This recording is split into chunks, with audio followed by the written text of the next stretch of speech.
The meaning of earthly marriage. Marriage is a public statement of commitment. By making your partnership public, you cement and institutionalize it. Marriage provides a framework to hold two people together so that in times of trouble you will not split or drift apart. It gives a reference beyond two minds and creates space for their differences to exist. Marriage is a purpose-designed vessel to hold, protect, and nourish earthly love. This earthly love is precious and sacred, not because it has been sanctioned by any priest, but because it reflects the inclination of the soul for union with its source, God. On the physical level, we are not whole nor will we ever be. We are either a man or a woman, which is to say, one half of the whole. On this level, the longing for wholeness, return to oneness, manifests as a male-female attraction, man's need for a woman and vice versa. It is almost an irresistible urge for the union with the opposite energy polarity. The root of this physical urge is a spiritual one, the longing for an end to duality, a return to source. Marriage can shape the order of our world. As it expresses itself through the love of parent and child or husband and wife, it is one of the best ways we have of making the world a better place. Rightly directed, it the same love, in its elevated form, that will take us home. It is good to be married. It helps us represent more than our immediate interests and contain our actions so that we can experience the deeper truth of life. The institution of marriage is a significant element in our moral code, for it provides a structure within which to grow and meet our responsibilities. Besides, if we are not ready for the commitment needed for marriage, how can we imagine we will remain committed to the journey of our soul that lies ahead? Without commitment, we will spend our entire lives skating about on the surface. This way, can we ever experience the depth of life?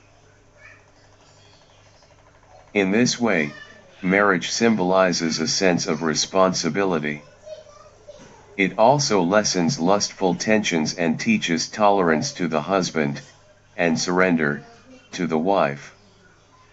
Man talks from the head, acting by reason, logic, and rationalization, but the woman talks from the heart, acting by emotion and sentimentality. Since they talk from two different centers, there are bound to be misunderstanding. Even when they shout at each other, the message never reaches the other because their ways of understanding things are different.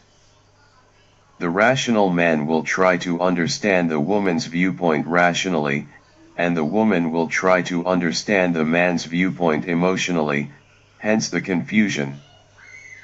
In the actual sense, no one is right and no one is wrong, because all ways of thinking are imperfect and incomplete. Paradoxically, what originally brought them together was this difference. That is why they are interested in each other. Unlike poles attract each other, when there is a quarrel, the husband says, "Let's not quarrel, my dear, let's discuss things sensibly." "No," said the angry wife, "every time we discuss something sensibly I lose." Every woman knows instinctively that that is not the way to win and that she will lose because the man is an expert in reasoning. So rather than be logical, she starts crying. Tears work better for her because she is pitted and may just win the day. The way out of difficulties in relationships is a difficult one. Reason and emotion should be transcended by building compassion through meditative action. The philosophy of marriage is to have a clean and clear understanding with someone. He accepts you for what you are and you accept him for what he is. He wants help. You want to help him. The qualities of a successful marriage are commitment, companionship, responsibility, tolerance, forgiveness, surrender, patience, cooperation, steadiness, trust, and compassion. You may observe wedding ceremonies within the limits of the vows as an obligation, and a great responsibility. Love is based on understanding, and give and take on both sides. Once we have taken the marriage obligation, they should keep us tied down together, and our aim should not leave each other, no matter what comes. After all, true love does not diminish. Initial infatuations will vanish though. If love goes, it is not love. The marriage vow, as taken in church, court, or anywhere, is necessary to protect a relationship. If you want the shoe to stay on, you have to tie the lace, says Charan Singh Ji Maharaj. Leo Tolstoy says, "What counts in making a happy marriage is not so much how compatible you are but how you deal with incompatibility." The onus is on the wife, the lover, to love her husband most unselfishly and in spite of all odds. She does this only by doing such things that please him at all times, and the husband is to tolerate his wife most lovingly and respect her. By this, the husband imbibes the quality of marriage through love, and opposite in qualities, the wife and husband can learn forbearance, wisdom, patience, and service required in divine love.